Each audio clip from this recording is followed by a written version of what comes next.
So let me get this straight. Algernon spelled my name right, thank you, of the Las Cruces Sun News is once again leaving out major portions of a story he has made up about District 36 candidate Kimberly Skaggs. Damamasa wants you to believe that Mrs. Skaggs has broken the law, etc., etc., etc., etc. I'm not going to read all of this. A little further on, though, the writer comes back to me.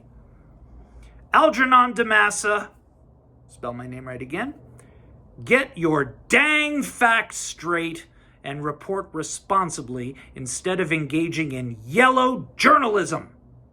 Your reporting this the way you have is just pitiful.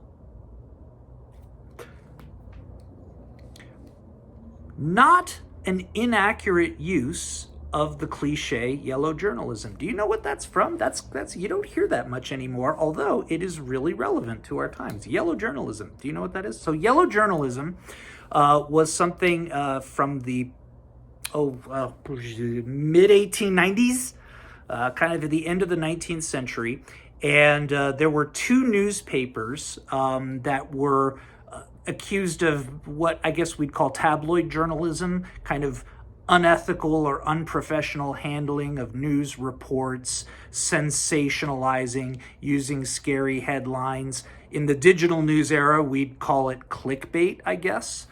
Fear-mongering, demagoguing, that was the accusation. So why yellow journalism? The two newspapers that were accused of this, New York World and the New York Herald. No. It was the New York Journal and the New York World. Pulitzer owned one of them and Hearst owned the other. They both ran a comic strip called The Yellow Kid, and it featured this handsome fella.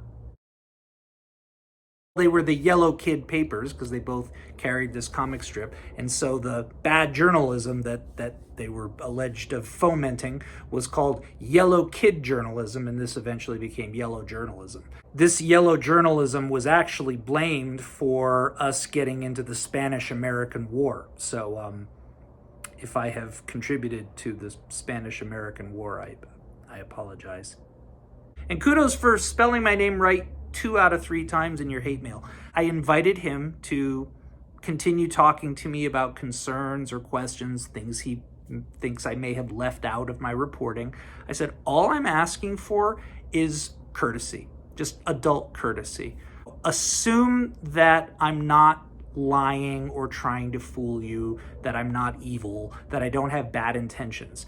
And if you think I do have bad intentions, we don't have to talk because I would just be lying to you anyway, right? So that would just be a waste of your time. But if you can conceive of me maybe trying to be honest with you and you want to talk to me, I'm happy to do that. That doesn't always work, but it worked, and we've written back a few times, and it's been actually quite civil since then. So anyway, there it is. That's my hate mail of the week. Bye.